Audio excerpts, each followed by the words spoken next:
I love that call. I love TJ. That's TJ the commentator, as well as TJ the halfback, Tony Johnson, who Justin knows really well, sits alongside. He does a hell of a job. Welcome back, Justin.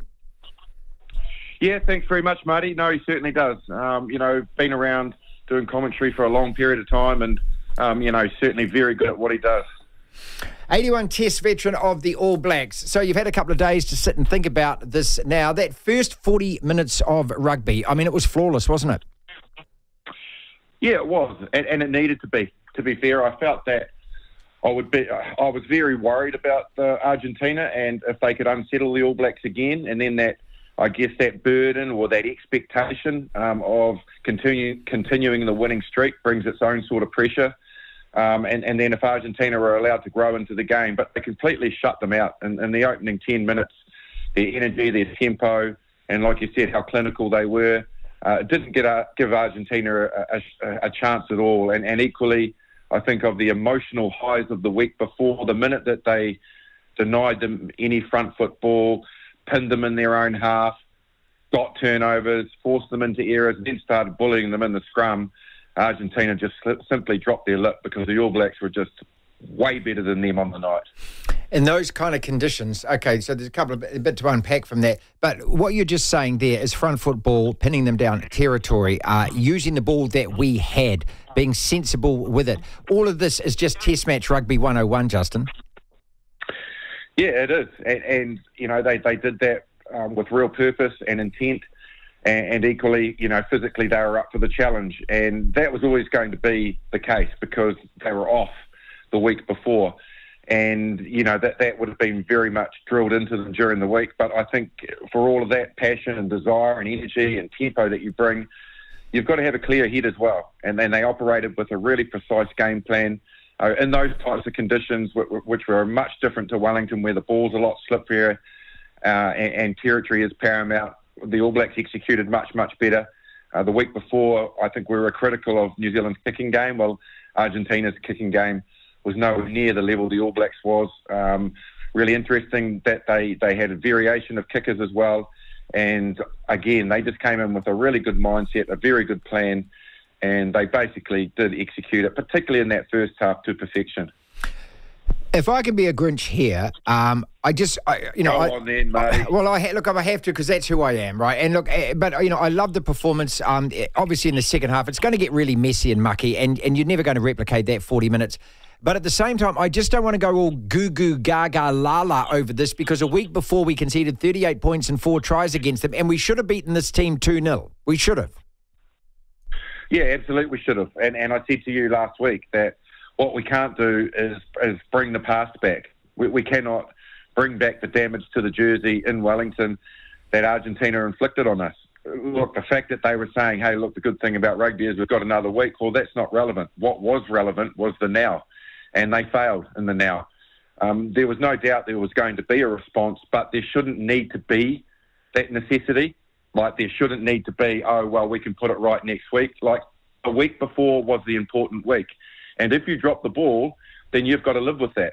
And unfortunately, that loss is going to hurt them as a team this year. It is a team that they should be able to beat because they showed how they can do that with the right attitude at Eden Park.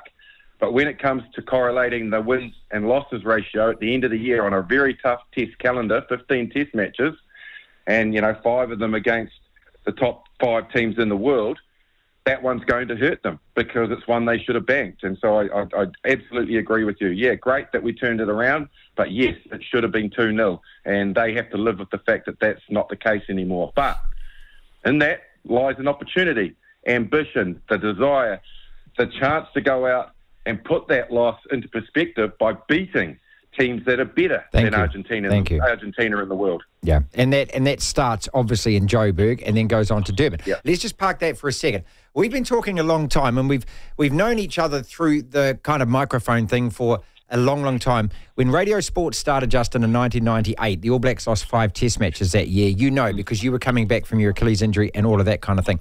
Have you noticed in the last 25 years, particularly in the last few years, that has the mood of the country, has something changed that we are now accepting? See, I don't accept All Black losses. I just refuse to accept them. And I know you as a past player, we've got Mex on later, you're not going to accept them. Do you detect that there is a softening of that. And for most people, they think, oh, beating Argentina at Eden Park, that means the loss in Wellington was okay. I do feel that the genuine rugby fan out there of the All Blacks and our history is not accepting of us dropping test matches when we shouldn't be dropping them. I certainly know what it's like to be in those boots. You know, like if I know the feeling as an All Black of putting everything you've got into a game and energy and desire, like I said, and passion and pride and the will and want to win, and you're not being able to get the job done, what you do hope is that what those rugby fans do see is that type of attitude. And if they can see that, and then they can sort of say, well, on the day, the opposition or the bounce of the rugby ball, man, you had some bad luck, didn't go your way, then that's slightly more accepted. But you'd have to say there have been instances recently, and even to a degree in Wellington, where you felt that they just quite weren't there. They didn't quite have what you would expect, and there were too many errors and there were too many things wrong within their game plan that would make those people unhappy, including me. I was filthy about it, and you could tell so was Scott Robertson. And I think that's because they knew that they weren't as good as what they should have been on the day. And if they had been and Argentina had beaten them, well, you swallow that pill a bit better. But I got the feeling that wasn't the case coming out of Wellington the week before. Justin Marshall, this 81 Test veteran of the All Blacks. Even before we get to South Africa, just another couple of questions. When you are an All Black and you do lose, I always think you deserve the chance to come back and play again that next game to rewrite that ship. Do you still believe in that?